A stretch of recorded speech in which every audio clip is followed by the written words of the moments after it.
We're continuing our conversation talking about behavior medication in dogs. And I wanted to build on this comment that says that there's an adjustment period to give the meds time to work, and that sometimes trying more than one medication can be very helpful.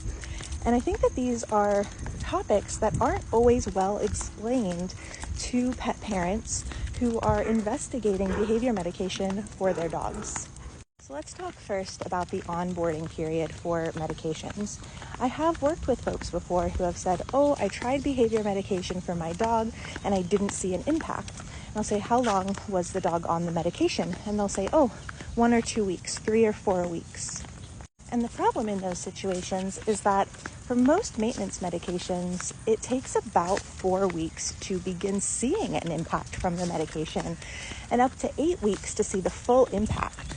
And so if the dog only takes the medication for a few weeks, we're likely not even giving it a chance to take effect. And this can lead pet parents to thinking that behavior medication didn't work for their dog. Another piece that I'll add on here is that data collection is so important. We as humans are not very good at tracking data mentally. We think we will be. We think we'll notice these changes. But a lot of the changes in behavior therapy happen slowly and over time. And it's very easy for them to creep up on us and for us to completely miss that we've seen these big shifts. With behavior medication, what we're watching for broadly is a reduced baseline stress level. And that's also going to show up as a reduced stress response to triggers. So less intensity in the reactions that you're seeing, the stress responses that you're seeing. And that's going to show up as different body language and different behavior, or less intense versions of the same behavior. We also want to see increased resilience to stress. So we should see that the dog gets through the stress response faster. They bounce back from it faster. We should also see that the dog is better able to access coping skills because they are lower on the stress scale. So you might see that your dog starts moving away from stressors or engaging in behaviors like sniffing that help them to come down from the stress response. Behavior medication, of course, is most effective in combination with behavior therapy, which has these same goals and is working on actively teaching those coping skills, actively changing emotions toward the stressors, increasing the dog's agency, things like that. And so we really want to track data all through behavior therapy, but especially when we're starting a new medication or doing a dose increase, because we really want to track what can feel like really subtle differences because they come on slowly. They're often not these big dramatic changes all at once, so that we can report back to the veterinarian what is working and what is not, which leads us to the second piece of this commenter's point, which is that sometimes trialing different behavior medications is helpful.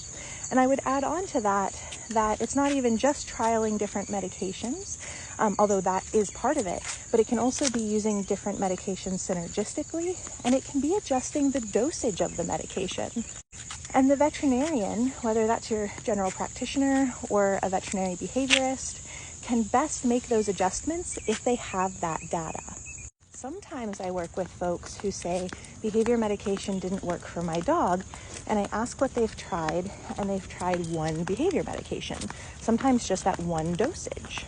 And so we have another situation where sort of a broad belief has formed that behavior medication doesn't work for the dog, when really we've just gone to the tip of the iceberg in exploring options. Most often that medication tends to be fluoxetine, because in a lot of these cases, folks are working with their general practitioner for medication, and I find that fluoxetine tends to be the behavior medication that general practitioners are most often most comfortable with. And that's great if fluoxetine works for the dog, but if it doesn't, and the pet parent isn't aware that there are other options, it can feel like a dead end when it's really not. Or the pet parent may not realize that increasing the dosage is a normal part of the process. Often veterinarians are going to start at the lower end of the medication, and most, if not all of them, go by the dog's weight. And so often we're starting at the lower end of the scale. And sometimes I find there's not solid follow through between the pet parent and the veterinarian. And so the dog ends up on this lower dose of medication that may or may not be as effective as it could be. And sometimes that leads to the dog just hanging out at that lower dose. And sometimes it leads to discontinuation of the medication on the belief that it's not helping. And fluoxetine is a really good example of needing to sometimes make adjustments. Fluoxetine is the human version of the medication. There's also a dog-specific version called Reconcile.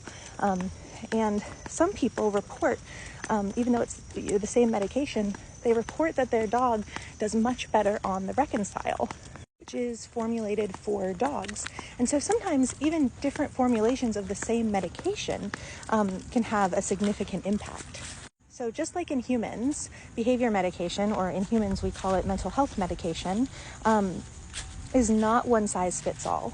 I will add that when I have seen dogs have unwanted side effects to medication, by and large, at least in my client population, it has been temporary, and it's things like lowered appetite or lethargy, much less aversive and scary than the side effects that we sometimes see in humans, at least in my experience. The vast majority of my clients are on behavior medications, and that's because I almost exclusively work with dysregulated dogs. I do also work with aggressive behavior, and sometimes I work with dogs who are displaying aggressive behavior but who are not dysregulated. And so most of my clients are dysregulated whether or not they're displaying aggressive behavior as part of that. And that means that their nervous system is more primed to go into fight or flight. They have a smaller window of tolerance for stress. They struggle with resilience to stress. They may have trouble self-regulating. Their baseline stress levels are higher than ideal, and that's a medical issue. And so the most effective, efficient, and ethical thing that we can do in those situations is often to combine behavior therapy with behavior medication. The ideal situation is often working with a veterinary behaviorist, which is a veterinary specialist whose specialty is behavior.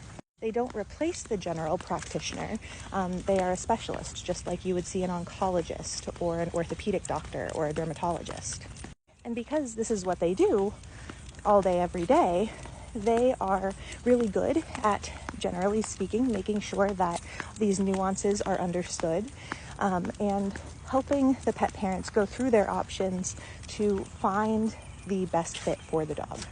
And they work in tandem with the behavior consultant so that the behavior consultant is also reporting the data that they are collecting in working with the pet parent. And so you get the behavior consultant's information, you get the pet parent's information, and that helps the veterinary behaviorist make informed decisions about the changes that we might want to make in terms of medication.